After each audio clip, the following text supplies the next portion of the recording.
lalu mulai mengumpulkan obat ke satu tempat. Aku lanjut, lebih tegas. Kedua, kita harus kasih tahu Tante Ningsih. Tapi bukan dengan panik, kita ajak dia kerjasama. Andi ragu. Tante Ningsih takut Surya. Semua orang takut Surya, jawabku. Makanya Surya menang bertahun-tahun. Kita ubah itu. Aku mengambil ponsel Andi yang tadi berdering. Kamu jangan angkat telepon Surya sekarang. Jangan kasih dia kepastian, biarkan dia bertanya-tanya. Andi menatapku. Kalau dia datang? Aku menatap pintu, lalu berkata pelan. Kalau dia datang, kita tidak hadapi sendiri. Kita cari orang.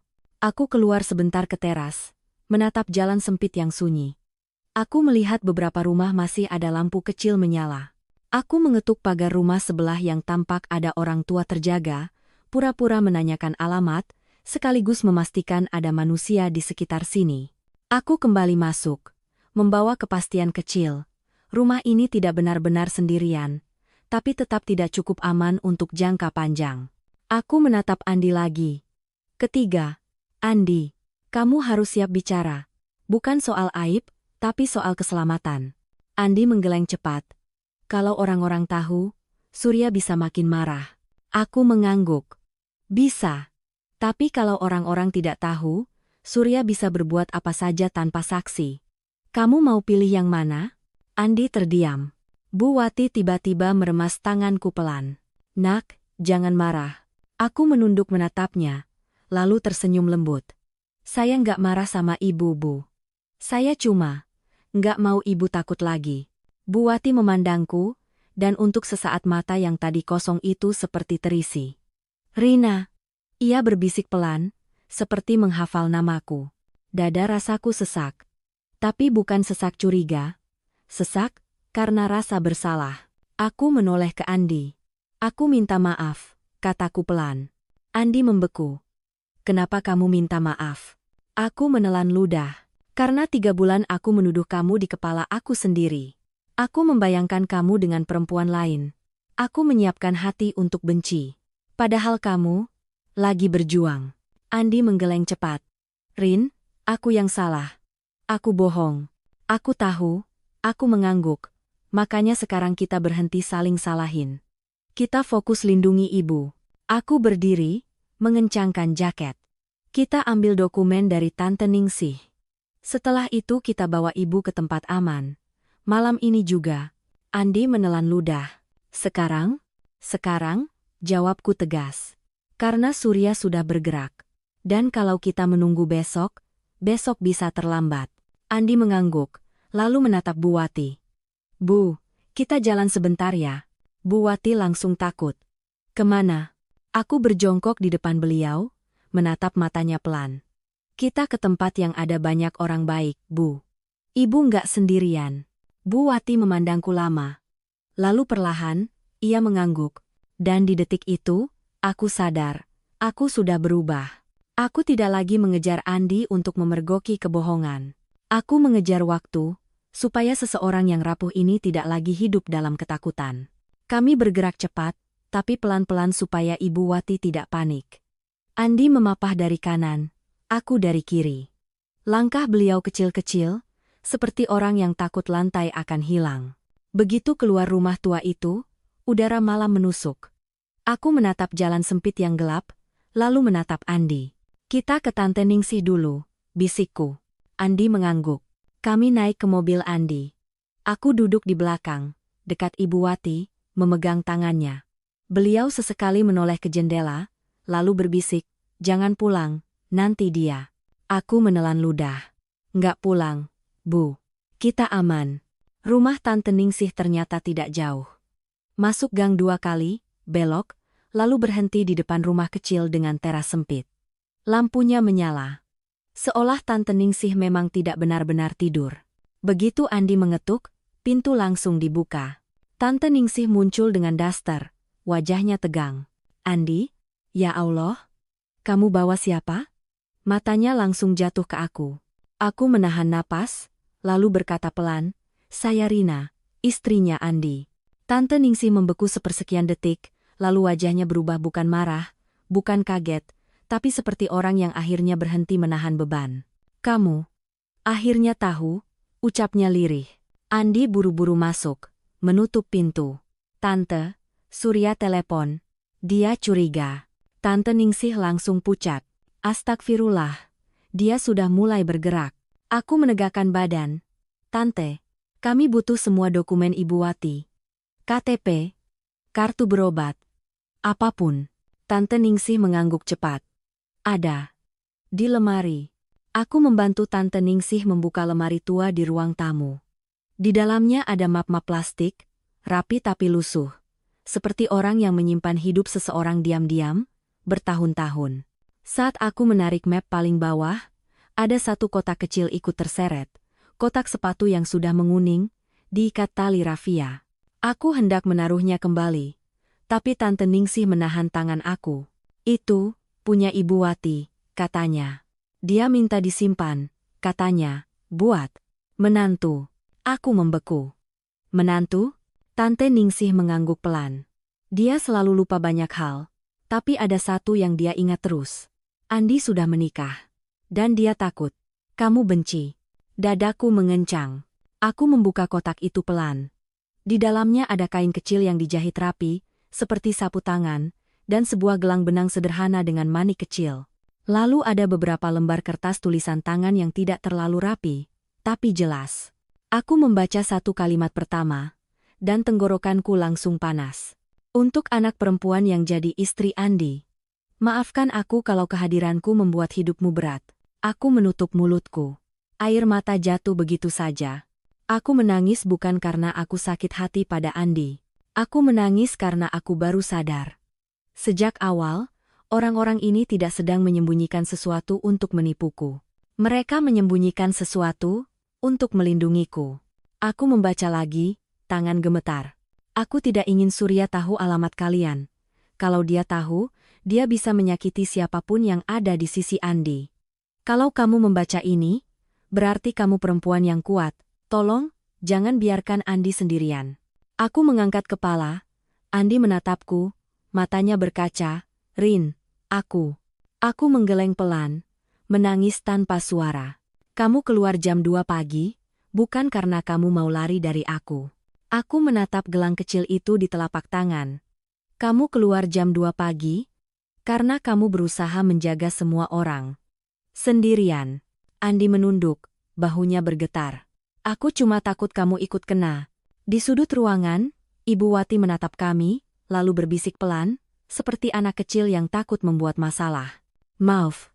Aku cepat menghampirinya, jongkok di depan beliau, menggenggam tangannya erat. Bu, suaraku pecah, jangan minta maaf. Yang harus minta maaf itu, orang yang bikin ibu takut. Ibu Wati menatapku lama, lalu perlahan tersenyum kecil. Tangannya mengusap pipiku sekali, kikuk tapi hangat. Kamu, baik. Aku menangis lebih deras. Dan di tengah tangisku, aku akhirnya paham. Malam ini bukan soal membuktikan Andi bersalah. Malam ini soal aku memilih jadi istri yang menuntut penjelasan, atau jadi keluarga yang ikut memegang beban. Aku mengusap air mata, lalu menatap Andi. Kita rawat ibu bareng, kataku pelan. Tapi mulai sekarang, kita juga harus berani. Kita nggak boleh sembunyi terus. Andi mengangguk, napasnya berat, tapi matanya berubah. Bukan lagi mata orang yang lari. Mata orang yang siap berdiri. Tante Ningsih menyerahkan map dokumen itu ke Andi, lalu menatap kami bergantian. Kalian jangan lama-lama di sini, katanya pelan. Kalau Surya benar sudah curiga, rumah saya juga bisa dia pantau. Andi mengangguk cepat. Aku berdiri, menghela napas, lalu menoleh ke Ibu Wati. Bu, kataku lembut, kita pindah ya. Ke tempat yang lebih ramai, ada orang. Aman. Ibu Wati menatapku kosong beberapa detik, seperti menimbang kata pindah di kepalanya. Lalu ia menggenggam tanganku, pelan. Kamu ikut? Iya, Bu. Jawabku tanpa ragu. Aku ikut. Dan itu, entah kenapa, membuat beliau lebih tenang. Seperti bagi beliau, rumah bukan tembok. Rumah adalah siapa yang menggenggam tangannya. Kami berjalan pelan keluar dari rumah Tante Ningsih. Andi memapah ibunya, Aku memegang siku beliau dari sisi lain. Di luar, angin malam masih dingin, tapi aku sudah tidak merasa sendirian. Di dalam mobil, Andi menatapku dari kaca spion. Matanya penuh sesuatu yang lama hilang. Lega. Rin. Suaranya serak. Makasih. Aku menatapnya balik lewat cermin. Jangan bilang makasih dulu. Ini baru mulai. Andi mengangguk kecil. Kami berhenti di sebuah rumah kontrakan kecil milik sepupu. Siska tempatnya tidak mewah, tapi ramai, dekat pos ronda, dan di ujung gang ada CCTV warung yang mengarah ke jalan masuk. Aku sengaja pilih tempat yang kalau ada apa-apa, orang bisa dengar. Saat Andi membuka pintu dan membantu Ibu Wati turun, beliau menatap rumah itu takut-takut. "Kita di mana?" bisiknya. Aku mendekat, merapikan selimut di bahunya. "Di tempat aman, Bu. Banyak orang baik di sini. Obvious example day." Ibu Wati mengernyit, lalu menatap Andi. "Andi? Jangan pergi." Andi menelan ludah, lalu menatapku seperti minta izin untuk mengatakan sesuatu yang selama ini dia simpan. Aku mengangguk pelan. Andi menunduk di depan ibunya. "Aku nggak pergi, Bu. Ibu tinggal sama kita. Sama aku, sama Rina." Ibu Wati menatapku lagi, ragu-ragu. Aku tersenyum, meski mataku masih basah. "Iya, Bu. Mulai malam ini, kita bareng." Beliau mendadak memeluk Andi. Pelukannya tidak kuat, tapi penuh takut dan rindu. Andi membalas pelukan itu erat-erat sekali, seperti mencoba menebus semua tahun yang hilang. Aku berdiri di samping mereka, menahan air mata. Lalu, tanpa sadar, Andi meraih tanganku juga. Dia menarik tanganku masuk ke pelukan itu. Dan di detik itu, semuanya terasa sederhana. Tidak ada lagi jam 2 pagi yang misterius. Tidak ada lagi pintu yang dibuka diam-diam. Tidak ada lagi, tidur aja, Rin. Hanya 3 orang yang mencoba jadi keluarga meski terlambat. Andi berbisik di telingaku, sangat pelan. "Aku takut kamu pergi." Aku menatapnya. Aku hampir pergi. Di kepala aku. Tapi sekarang aku di sini. Dan kalau kita mau bertahan, kita harus jujur. Andi mengangguk. Aku menambahkan, suaraku tegas tapi hangat, "Kita rawat ibu bareng. Tapi kita juga siap kalau Surya datang. Kita nggak akan lari lagi." Andi menatapku seperti baru mengenal istrinya lagi. Lalu dia mengangguk lebih mantap. Di dalam rumah kontrakan itu, Ibu Wati duduk pelan di sofa kecil.